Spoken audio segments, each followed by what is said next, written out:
weerartuun habashaa hundi kaabaa dhufte deeggarsa Awurooppaan qawwee nubbitatte ilmaan Oromoodhaa raayyaa ilmaan Walloo jaarraa lama caalaa gabrummaan dhuunfatte achitti ijaartee gooban almadaacee harkatti qabatte biyya tufaa munaa shaggar nu weerarte.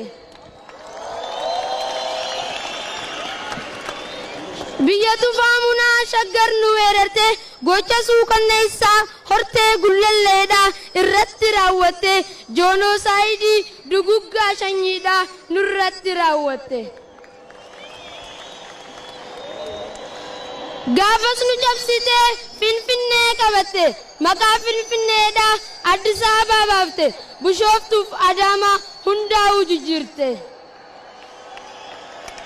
Arsiidhaa fi Baalee itti iyyaas weerarte ganna 8 guutuu Oromoonni Arsii naftanyaa roraaste maqaa araaraatiin manguddoo qabatte Arsiis ni cabsite lixattis bobbaate kaabaas ni weerarte giddu gola lafaa Salaalee qabatte Amboo qaxxaamurtee Karrayyuus qabatte ituus ni weerarte goonni sabaaf lalu mucee amal mucee kanniisaa fi gaammeen hedduu itti duulee naftanyaa roraase. Ibduuba deebitee humnee jabeeffattee goobanaa fidattee ituudhaas cabsite obarraa dhuunfattee qajoolleef jaartee imbeeriif cuuqsaniin bintoobis qabattee joolleen murtu guutoo walitti dhawwaayitee ajajaa waraanaa gootal mawaareen firraafachisuudhaaf calanqoo wal waame. Calankoo caliittis lammiin teenya nafne naftanyaan nu duule.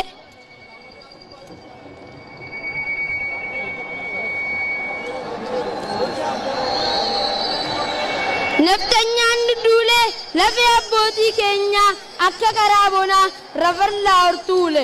Waraana hin taatu gaallaan hin barattu tan nuun jechaa turte wayii nu hambifte hattuun kaabaa dhufte. biyya teenya guutuu erga nu dhuunfatte Oromummaan hafee gaallaa fi kottuudhaan dhawwaayitee nu waamte. Joolleen murtu guutoo wayii galtee rafte barnootaas baratte biyya Arabaattis qabeenyaa sooratte barnootaaf qabeenya walitti fidatte bifa bittinnaaween Oromiyaa keessa qabsoo duraan ture walitti qabuudhaaf jaarraa fi elama dargaggoo jaaranii. Jaarraa fi elama dargaggoo jaaranii Oromiyaa keessa beekaa fi hayyoota walitti qabanii dhaaba sabaaf lolu abaa'oo jaaranii. Eega gaafasanii yoom takkaa rafanii waraana leenjisuuf biyya Afrikaadhaa olla godaananii kaanis biyya keessa lammii dammaqsuudhaaf halkanii fi guyyaa baay'ee carraaqanii. Leenci biyyaaf lolu Elamoo qilxuudhaa jajjabee jaaranii osoo diinni jiru Oromiyaa keessa Harargee seenanii qawwee baaskaa dhoytu kilaash hidhatanii gabrummaa kuffisuuf carcartirroo keessa kilaash hidhatanii qaanqee bilisummaa Oromiyaa keessa gaafas facaasanii aduu guyyaa arraa hiree waliif finnaan adda bilisummaa Oromoo salaayyoo seetanii qeerroodhaa fi qarree bas gaafas jaaranii. Alaabaa Oromoo ibsituu dukkanaa faajjii bilisummaa gaafas nuu bocanii motora qabsoodhaa wiirtuu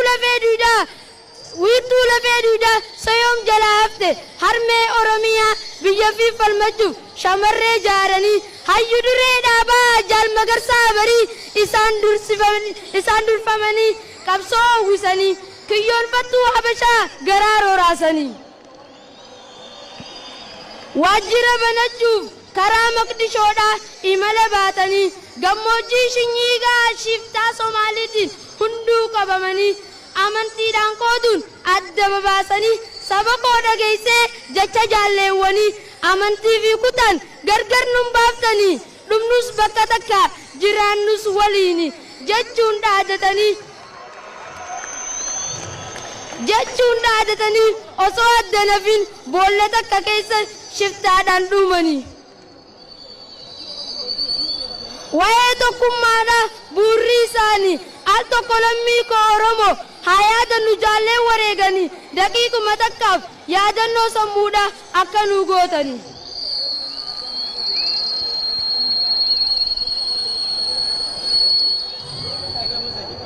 Roorroo Oromoodha haalaan jibbitanii hangi xiqqaan namaa gaaratti galtanii bilisummaa sabaaf lubbuu kennitanii goottan Oromoodha asiin nu geessanii.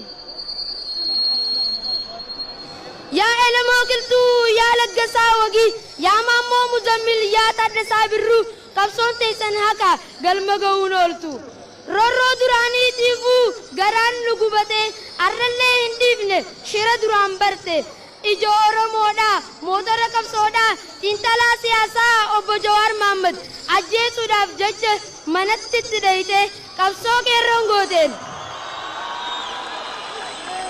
Ajjeesuudhaaf jecha manatti itti dhayite